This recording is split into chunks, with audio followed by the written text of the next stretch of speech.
আসসালামু আলাইকুম and welcome to my channel. Viewers, তৈরি করে দেখাচ্ছি রেস্টুরেন্ট স্টাইলে ক্রাঞ্চি স্পাইসি পটেটো ওয়েজেস। আশা করছি আমার আজকের এই পটেটো ওয়েজেসের ভিডিওটি আপনাদের কাছে ভালো লাগবে।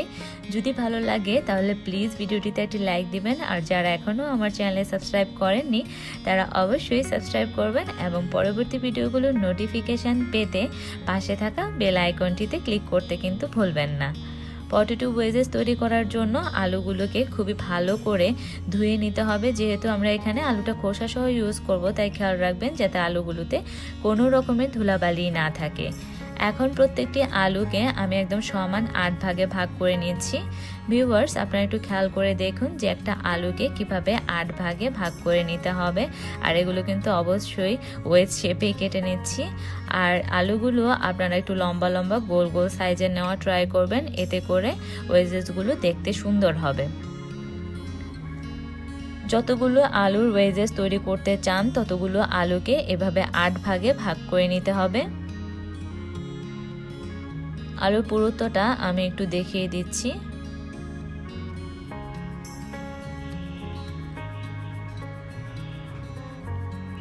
একটি বাটির মধ্যে ঠান্ডা পানি নিয়ে তার মধ্যে আলুগুলো দিয়ে এখন আমি এটা 15 মিনিটের জন্য রেখে দিচ্ছি। এতে করে আলুর মধ্যে যে এক্সট্রা স্টার্চ রয়েছে সেটা বের হয়ে যাবে, আর আলুর কালারটাও কিন্তু কালচে বা লালচে হয়ে যাবে না।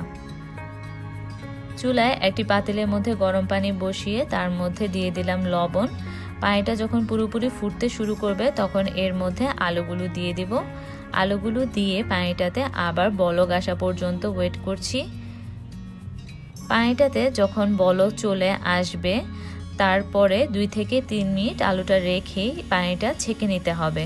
পানিটা ছেঁকে সাথে সাথেই ঠান্ডা পানি দিয়ে আবার আলুটাকে ধুয়ে নিলাম। একটি জিপলক ব্যাগের মধ্যে আমি 2 টেবিল চামচ পরিমাণ কর্নফ্লাওয়ার আর 1 টেবিল চামচ পরিমাণ বেকিং পাউডার নিয়ে নিলাম। এখন এর মধ্যে আলুগুলো দিয়ে দিচ্ছি।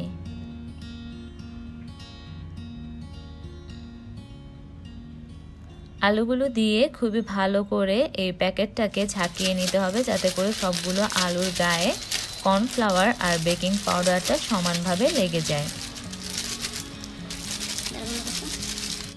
এখন এই বক্সটাকে ডিপ ফ্রিজে রেখে দিচ্ছি 2 ঘন্টার জন্য। 2 ঘন্টা পর ফ্রিজ থেকে নামিয়ে নিলাম।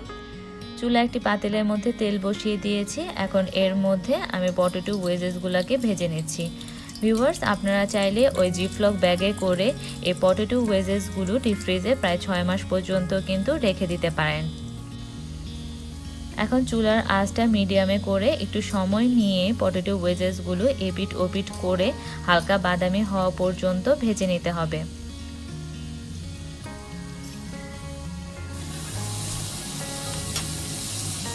চুলার আঁচটা হাই হিটে রাখা যাবে না, এতে করে আলুগুলো বাইরে থেকে কালার চলে আসলেও ভিতরে কিন্তু কাঁচা রয়ে যেতে পারে। তাই মিডিয়াম আঁচে রেখেই একটু সময় নিয়ে ভাজবেন। ওয়েজেসগুলোর কালার চলে এসেছে। এখন আমি এগুলো তেল থেকে উঠিয়ে ফেলছি।